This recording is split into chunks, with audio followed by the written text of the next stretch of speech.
Welcome everyone, this is lesson 3 and I hope you figured out everything from lesson 1 and 2. If you didn't, please ask away in the comments or in the community tab on my channel.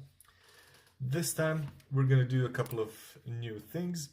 We're going to create a couple of users that we're going to use as one as a normal user, the other as a domain administrator. We're going to join a PC to the domain, and I hope you've created a user PC, or better said, a virtual machine with a user operating system.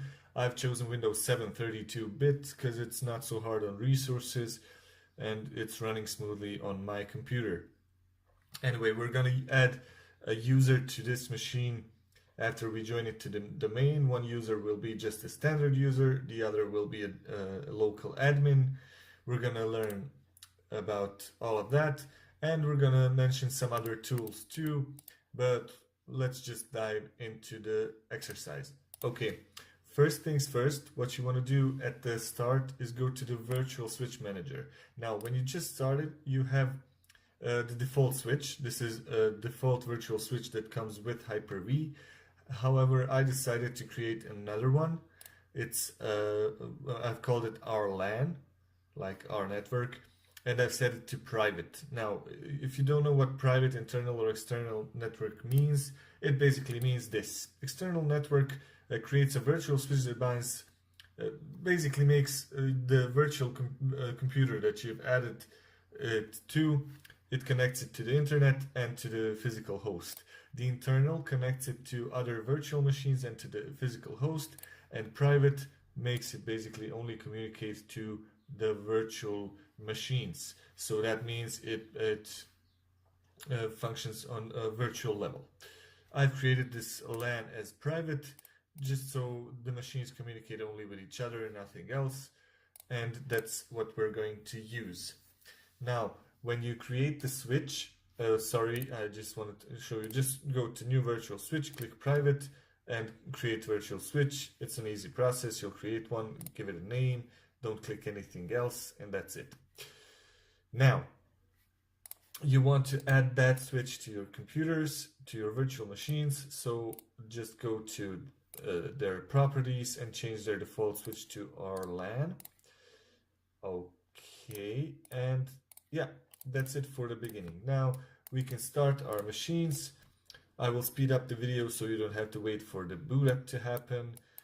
Alright, so our computers have booted up. While we're logging into our domain server, I'm just gonna go to the user PC to show you some stuff on it. So when you go to the properties window, you can see that I've installed Windows 7, as I said.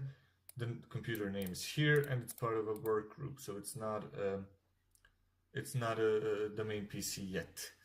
Now, in order to add the computer to the domain controller, or to add it, to join it to the domain, we're gonna have to change some network settings to make everything work.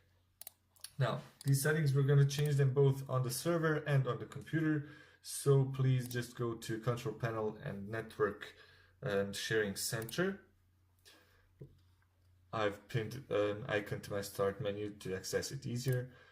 And as you can see, we have some random address that we've gotten from Hyper-V, no gateway and no DNS server. So as I said last time, we are setting our domain controller, as it has the DNS service running. We're gonna set it to its own DNS server, so 127.1.0.0.1. Okay, and I'm gonna give it some address that I want to use. I'm gonna go with this and leave everything as it is. All right, if you're not using IPv6, you can switch this off or leave it on, doesn't matter. I usually just switch it off. Don't know why, just something I do.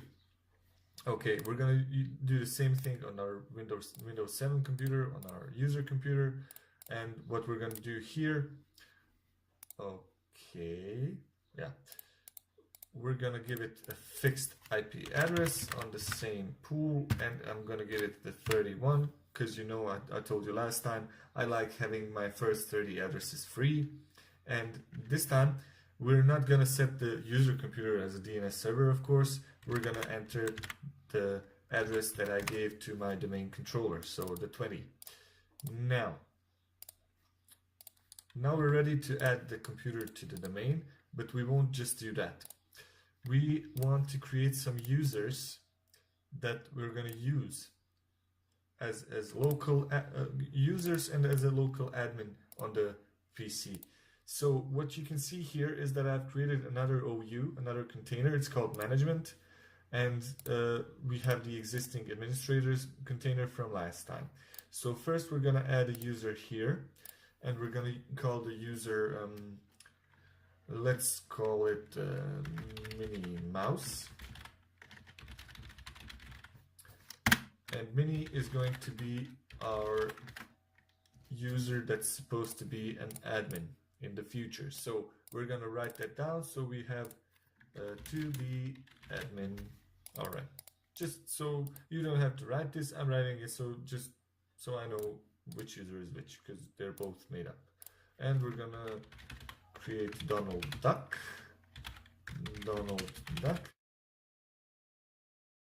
You don't have to create a username based on the first and last name. You can just name this however you want. You can name it D-Duck or George, whatever. I just have the habit of naming my users based on their first and last name. So Donald Duck. Next, giving this user a password. And one thing I want to tell you is I recommend leaving this on when you create users in your company's environment, especially if you're using a single sign-in environment where your user uses the same credentials for the PC, for email, for SharePoint services or others. You leave this on, make the user create a password that they'll remember, because otherwise you'll just end up having to reset their password every other day. For the exercise, I'm turning it off, setting the password to never expire, because I don't want to go through the hassle of resetting it later. And in the description, we're gonna write stays standard user. All right. So we've created our two users. Another thing I like to recommend is to always fill in as many fields as you can. For example, this will tell you, when you look at the user, you will know where their office is located. Especially if you work in a company that's spread across several sites, this comes really handy. And here you can type the title. I'm gonna go CEO. He's part of the management department and in our company. All right. So oh, sorry, wrong user.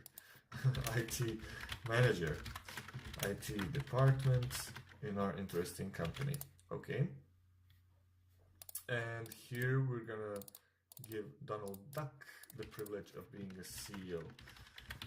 Imagine having Donald Duck as your CEO. This is really helpful because at a later stage, when you have many users, you have basically some kind of a little address book that gives you all the info you need about certain users. So yeah, we created our users, we prepared our network, and what we're gonna do next is we're gonna add this computer to our domain. How we're gonna do it is just go right click on the computer, advanced system settings, computer name tab.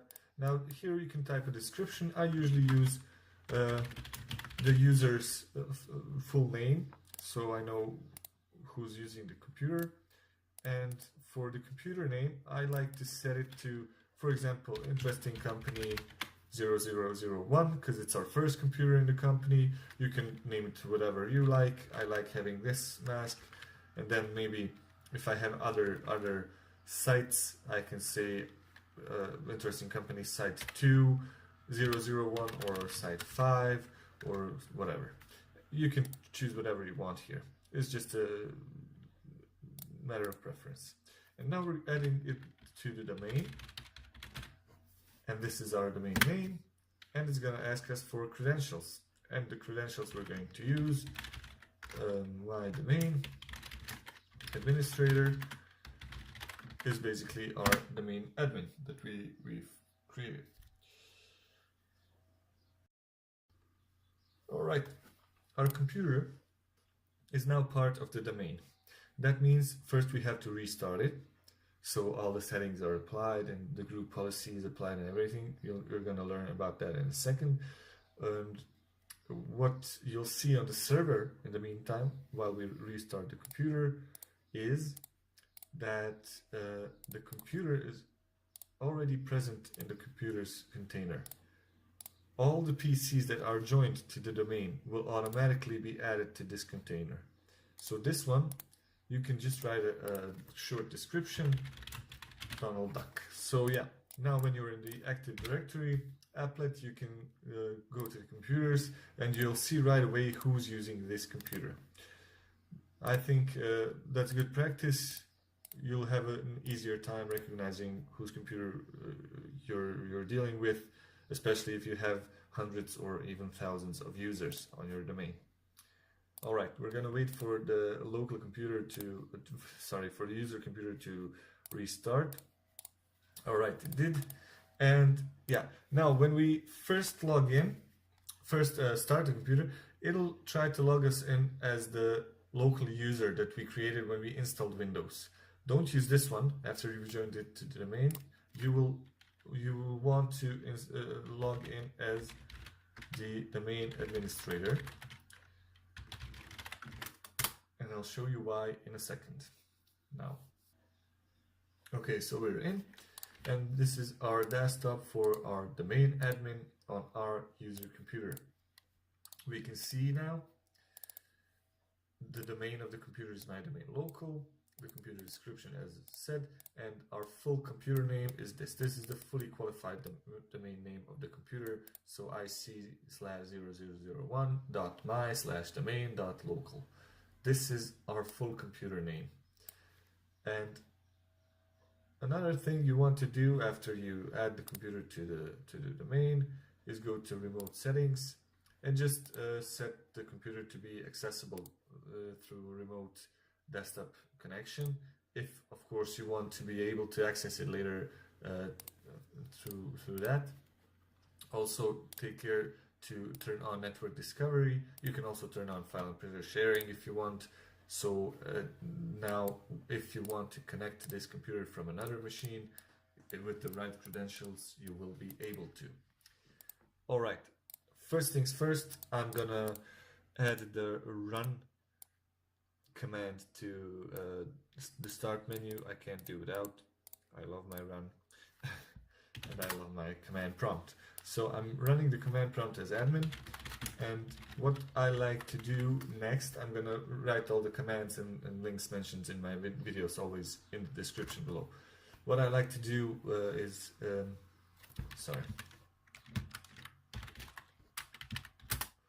I like to go to user passwords panel, and here is our local user. First thing I always do is disable that user. You can also delete them, but it's enough to disable them and give the administrator, the local administrator, some kind of password so you can activate this account. So in the case that you need to take the computer off the domain, or you have some problems, you can't log into any domain users, you can always use this one, and your user won't try and log into the local user without a password, because this user by default is part of the admins group, and basically it would give a person access to everything on this computer. Okay, now we've done that, and what we want to do next, we want to check if we can log in with the users that we've created on the server, so with Minnie and with Donald. But before we do that, think about what will happen when we log in with one of them. Think about what will happen when we log in with Minnie Mouse.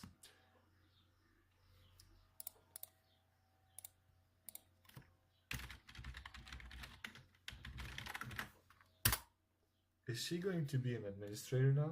Because she's in the admin container. Of course not, because the container is just a name. It doesn't give any special permissions to your user, and as you can see in her member of tab, she's just a domain user. She doesn't have any sort of admin rights, and we can give them to her, but let's just see what happens when we try to do something that requires administrative privileges. And when you see this blue and yellow shield, that means this action requires an administrator. So when we click here, it asks us for some kind of administrative credential. We won't do that right now. I'll just log off. And I'll show you how to add Minnie Mouse as an admin on this computer.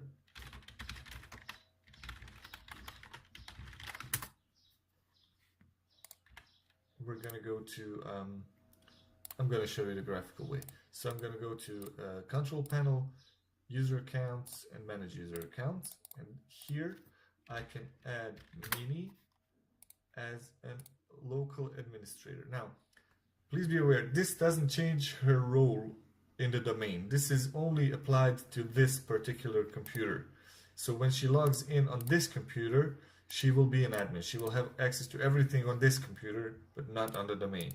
We're gonna add Donald too, and I'm gonna leave Donald as a standard user. So with minimum privileges, this person can only start the programs I've installed before and do basic user tasks. It can't install anything or do any administrative tasks, while Minnie Mouse can. Let's check Minnie's permissions now. Let's see what we can do now when we log in with her credentials. Let's go, I'll just put this here on the desktop, manage, and we don't have to enter any administrative credentials because Minnie is an admin. All right, now, what if I wanted to create a user on the domain and make it so that no matter, so no matter which computer that user logs in, for example here, Minnie,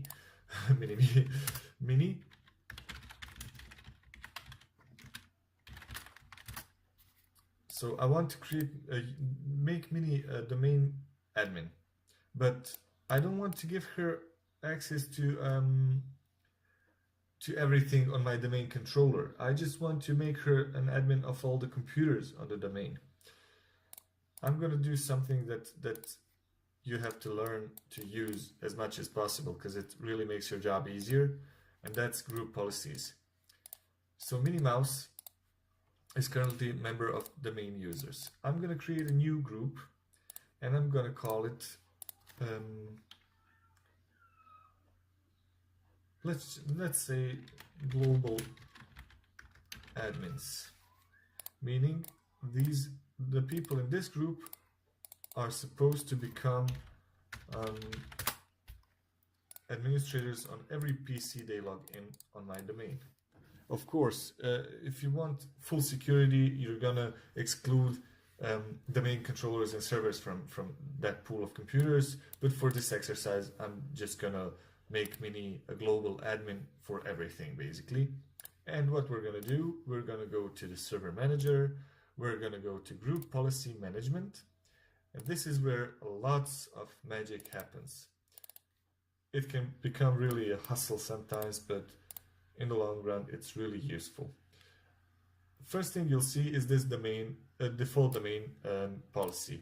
It basically makes rules for all the computers and users on the domain, how they behave, what users can access and what not, what's going to be shown to them in some of the settings on their computers and whatnot. For example, you can completely hide the Internet Explorer tab connections from Internet Explorer options. You can even remove programs, applications, add printers, add shortcuts, registry keys, or anything you want. For now, we're going to create a new group policy object, and we're going to name it GPO add admins as local, meaning we are adding administrators or someone to every computer on the domain and making them an administrator. So to start this off, we're going to right click and then edit, and here we're going to go to policies, Windows settings, and then security settings, and then we have here restricted groups. It's an empty container where we're going to go and create a group. We're going to name it, what did we name it in our Active Directory? Global admins. All right, we're going to go global admins. All right, and we want to add it to the administrators group and the remote desktop users group, right? So when this policy is applied, all the users from our global admins group on the domain controller will be added to the local computer and to its administrators group and to its remote desktop users group, basically giving them access to everything administrators can do and allowing them to remotely connect to the computer, although administrators group already has this inside. Okay, now after we've created that, we can close this window and we can go to group policy management, right click on the domain, click on link an existing GPO and add our newly created GPO to the domain. So basically this group policy object will now tell the whole domain, add these people from or add this group to the local admins group. However, let's go to the computer, let's go manage, and let's see if that really happened. Groups, administrators, no. Why? Because we didn't tell the computer to reapply the domain group policy. So what we're going to do here is go to the command prompt and we're going to enter a simple yet effective command called gpupdate. It's a command that updates your group policy settings on a computer, and we're going to add the /force parameter. I just do it out of habit, just so I'm completely sure that everything will be applied. And let's go press enter, wait for the policy to update, and it has completed successfully, meaning when we refresh this here and go to admins, we've added global admins to the local administrator's account.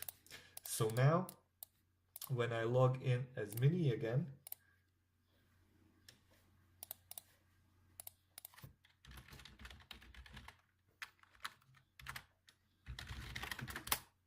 I will have all the admin rights that I gave this user through the administrators group and the global admins group from my domain controller. So now what we've learned so far is we've created two users. One of them is a user, one of them is an admin. I'm not gonna waste your time with the standard user with Donald Duck, because the user is just gonna stay a simple user. They won't be able to do anything important. Minnie Mouse, however, will have all the admin rights on this local computer, and she will be able to do anything she wants here. Now, I want to show you a couple of things that are useful, and in order to do that, I'm going to open a new incognito window. And first things first is mRemote. It's a neat little utility that basically lets you create a list of computers that you want remote access to, so you don't have to enter credentials every time you log in or anything. I've installed it here. I've used it already with a client of mine, and yeah, what's really cool about this is that you can basically add as many computers as you want, and you'll have the option to to write down some IP address that you want to access, the credentials. You have different kinds of protocols, even for routers and Linux servers and everything, so you can access them on different ports. Basically, you have a bunch of settings you can apply to one machine, and then all you have to do is double click and you'll log into it. You don't have to enter the password and the credentials every time you start it, and it's really useful. I use it day to day.